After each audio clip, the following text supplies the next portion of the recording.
Ok, ¿qué es el Evangelio? ¿Qué es el Evangelio? El Evangelio se encuentra en 1 Corintios 15, 1 al 4. En palabras sencillas, el Evangelio son buenas noticias de salvación para nosotros, la iglesia.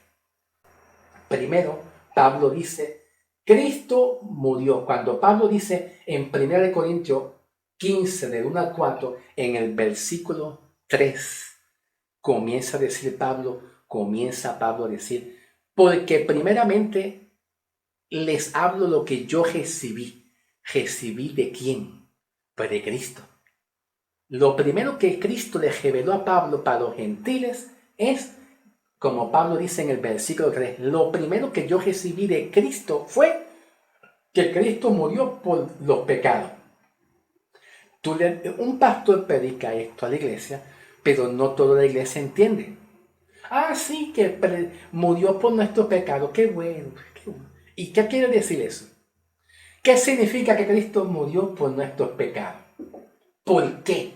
¿Por qué Cristo murió por nuestros pecados? Bueno, porque Pablo dice en Romanos 6:23, Romanos 6:23, aquí, diciendo que la paga del pecado es muerte. La paga del pecado adámico, desde Adán en adelante, todo lo que pecaron en Adán, la transgresión de Adán, nosotros heredamos la transgresión y la maldición y el pecado adámico. La heredamos, ¿entiende? Y fuimos separados de Dios por el pecado adámico, ¿verdad? Entonces Pablo dice en Romanos 6:23 que la paga del pecado del hombre, el pecado del hombre, la desobediencia del hombre hacia Dios y el pecado, pues trae una paga. De la misma manera, cuando usted trabaja en un supermercado o en una farmacia o en una fábrica o donde sea, tú trabajas y usted recibe ¿qué? Pues una paga. Si usted trabaja en una farmacia, en un supermercado, en un sitio, usted recibe ¿qué? Un salario, una paga por usted trabajar.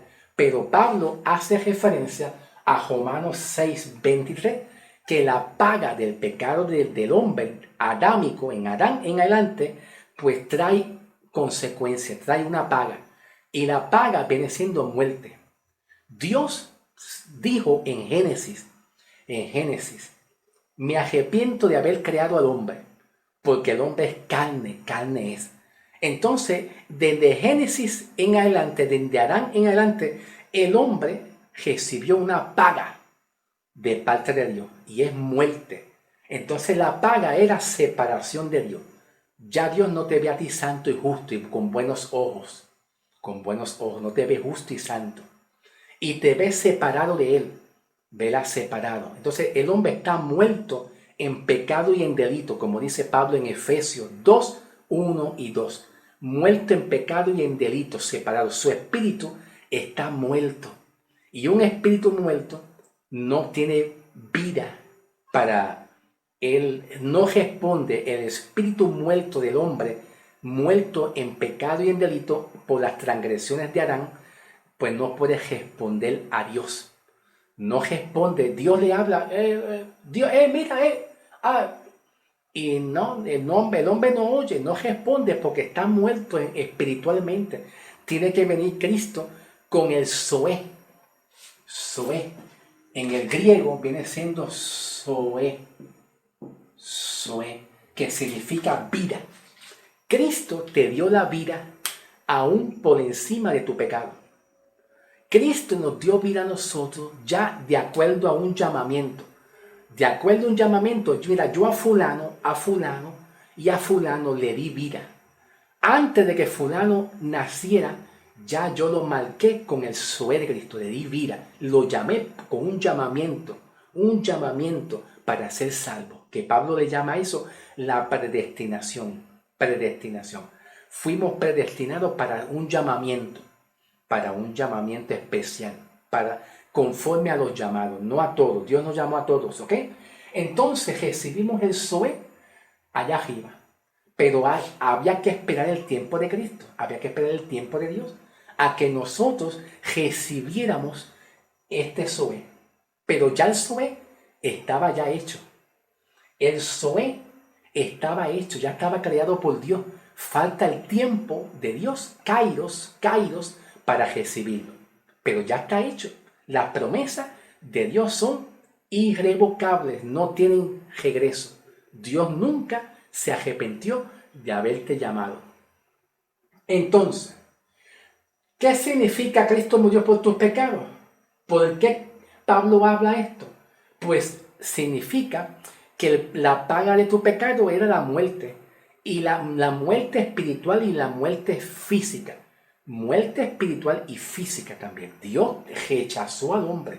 Lo desechó, los rechazó, que en el griego es lo condenó. Catágrima. En el griego es catágrima. Catágrima. Con el acento en la A. Catágrima. ¿Ve? Que significa condenación. Lo condenó puntual. Tiempo puntual ahí inmediatamente. Hasta que llega Cristo. Con la nueva ley de espíritu de vida. Romanos 7:6. ¿Entiendes? Pues entonces Cristo murió por todos tus pecados. Los pecados pasados, presente y futuro. ¡Qué bendición! ¡Qué amén! Cristo murió por todos tus pecados. Pasado, presente y futuro. ¿Por qué murió por todos tus pecados? Para que el pecado no contamine tu alma, tu espíritu, y tú pierdas la justificación y pierdas la santidad y pierdas la salvación, entonces pierdas la glorificación. Él murió por todos tus pecados, pasado, presente y futuro. El pecado que tú puedes cometer hoy en día, no importa cuál pecado sea, nombre o apellido, Él murió por ese pecado. ¿Por qué Pablo habla muerte? Porque la paga del pecado es muerte. Y Cristo murió en tu lugar. ¡Wow! Tremendo. Listen to me. Listen. Cuando Pablo dice, Cristo murió por tus pecados, es que los pecados que tú sacaste desde Adán en adelante, todos esos pecados, pues había una paga y era la muerte. Cristo, tú tenías que pagar, pero tú no podías pagarlo porque tú estabas muerto en pecado y en delito. Pues Cristo hizo un pago y lo hizo, ese pago Cristo lo hizo a través de la muerte de Cristo en la cruz. Porque la muerte, tú merecías la muerte, tú merecías ser azotado hasta morir físicamente y espiritualmente. Lo que Dios quería era que tú desaparecieras de la tierra. Eso era desaparecer de la tierra completamente, física y espiritualmente. Entonces Cristo vino y dijo, no, yo voy a morir en sustitución a ti. Voy a morir sustituyendo y reemplazando en el lugar. Cristo murió, escúchame bien. Cristo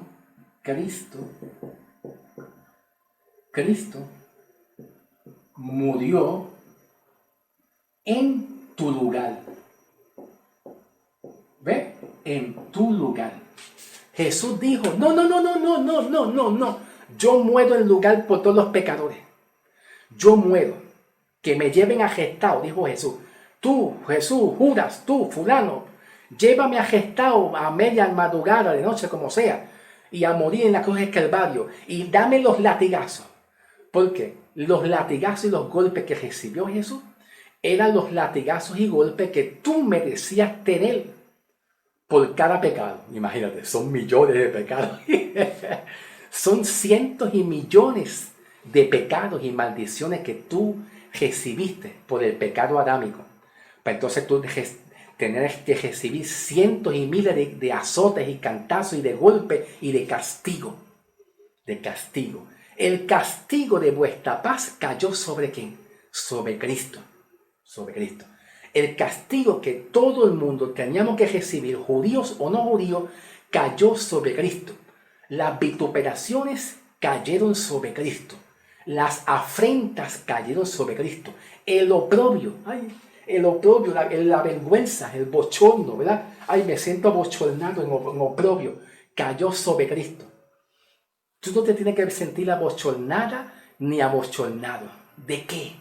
¿De qué? Si Cristo cogió el oprobio, la vergüenza, la desnudez, todo lo cargó Él. Lo cargó Él, ¿entiendes? En la cruz del Calvario. Las enfermedades, todo lo cargó Él en la cruz del Calvario. Cristo murió significa que tú fuiste librado de lo que a ti te merecía. Tú merecías castigo y castigo, coma, y otra coma, castigo. Y si Cristo no muere, Dios, escuchen, si Cristo, si Cristo no muere, entonces significa que Dios, la justicia de Dios a través de la ley en el Antiguo Testamento está encima de ti, demandándote y diciéndote que tú eres un pecador. Porque la justicia de Dios es perfecta. No es como la ley de vida. ¿Ves? Ay, esto está tremendo, papá. No es como Romanos capítulo 7, versículo 6, la nueva ley de espíritu de vida en Cristo Jesús, el nuevo régimen de espíritu de vida. No, aquí la justicia de Dios antes de Cristo era perfecta y demanda. Y si por un pecadito que tú cometes, un pecadito, antes de la cruz del Calvario, ¿verdad? Antes de la cruz del Calvario, Dios en su justicia te juzga y te condena. Está encima de ti, mirando tu pecado. Encima de ti, mirando a veces tú andas en santidad en Jehová. Te juzga y te condena. Sí, así es la justicia de Dios con el hombre, antes de Cristo. Entonces, vemos ahora que Cristo murió por todos tus pecados, y cuando tú cometes un pecado, en el tiempo futuro, ese pecado que tú cometes antes de cometerlo, ya Dios lo perdonó. Antes de tú cometerlo, ya Dios te perdonó. Tú sabes, la mujer adúltera que fue sorprendida en adulterio. Dice la palabra, fue sorprendida en el mismo acto. Cristo perdonó el pecado de la mujer ahí. Y aún en ese mismo acto que ella cometió el pecado, Cristo ya vino a perdonarla como quiera. Tú sabes la verdad de Romanos, eso no está en Romanos, eso está en Evangelio según San Juan 8.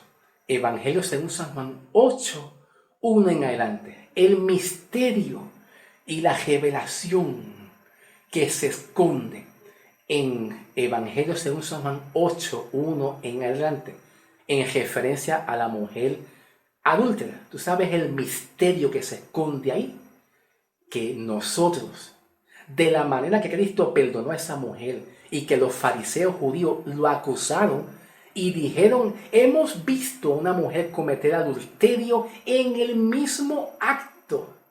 Eso revela que Cristo en la cruz del Calvario, como dice Pablo en Colosenses, que perdonó todos tus pecados, Cristo aún perdonó tus pecados, no solamente pasado, presente, sino en el futuro, cuando tú todavía no has cometido el pecado, pero si lo estás cometiendo involuntariamente, con el prefijo in, no deseándolo, pero lo cometes.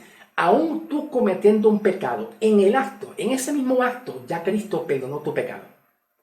En el acto, ese acto, Cristo perdonó el pecado en el acto, ahí mismito. Cuando tú estás en el acto, ya Él lo perdonó. Él perdonó ese pecado. Quiere decir que ya ahora Cristo no te atribuye juicio, porque cambió el juicio que tú tenías que recibir, lo cambió por la santidad de Dios. Ahora Cristo te atribuye toda la santidad, porque Dios es santo. Pues como Dios es santo, tú eres santo para Dios. Y al Cristo estar en ti, la ley del pecado no puede juzgarte, porque Cristo está en ti ya. La ley de espíritu de vida, Romanos 7:6, la función de Cristo al morir y al ser resucitado, hace una función. Y es que tú estés completo en Cristo, como dice Pablo en Colosenses 2.10. Colosenses 2.10. Pablo dice en Colosenses 2.10 que tú estás completo. Dios mío, está tremendo. Tú estás completo. No te hace falta nada. Porque la obra de Cristo te completó todo en tu vida. Tú estás completo. Pero antes de Cristo, tú no estabas completo. Necesitabas a Cristo. Ya tienes a Cristo. Y ya tú estás completo, no te hace falta nada. ¿Entiendes? Pues entonces Cristo murió por tus pecados, ¿verdad? Romanos 6.23. ¿Qué dice Romanos 6.23? Que la paga era la muerte. Y Cristo la cambió por vida. Solamente por tu creer.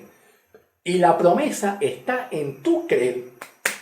Punto y se acabó. Sin obra. Sin obra. Ok, vamos a seguir conforme a la Escritura. Ah, se lo había prometido, papá. Te lo había prometido conforme a las Escrituras. Cuando Pablo dice conforme a las Escrituras, en el griego, de que yo hice el bolígrafo. Ok, hasta aquí. Conforme a las Escrituras, en el griego significa prógrafo. Prógrafo en el griego, ok. Entonces, vamos a buscar que significa escribir antes. Pero tengan paciencia, porque voy a buscar entonces Romanos, capítulo 15, versículo 4. Lo voy a escribir aquí. Romanos 15, versículo 4. A ver, te lo había prometido. Te prometí yo buscarlo. Vamos a leerlo. Romanos 15, 4. Porque las cosas que antes fueron escritas para nuestra enseñanza fueron escritas, para que por la paciencia y la consolación de las Escrituras tengamos esperanza. Esto es tremenda revelación. Lo que pasa es que tú tienes que verlo dentro del punto de vista espiritual. Tus ojos necesitan ser alumbrados para tú entenderlo, ¿me entiendes? Entonces Pablo dice, porque las cosas de antes, entonces escritura tiene que ver con un verbo. Esto es un verbo, en el verbo, ¿ok? Verbo. Prógrafo significa escribir antes. Porque las cosas que antes se escribieron para nuestra enseñanza fueron escritas. Lo que Pablo está diciendo, que todo lo que se escribió aquí en el Antiguo Testamento, que se escribió para los judíos y la ley, pues ya eso pasó. Ahora nuestra esperanza y nuestro consuelo está aquí en la cruz. Todo esto pasó ya.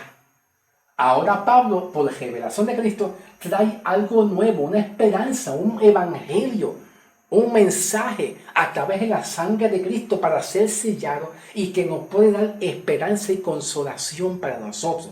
Ahora, no he terminado. Hay más, ¿ok? Entonces, de la misma palabra prógrafo, también sale otra palabra que es grafo. Grafo, aquí está, grafo.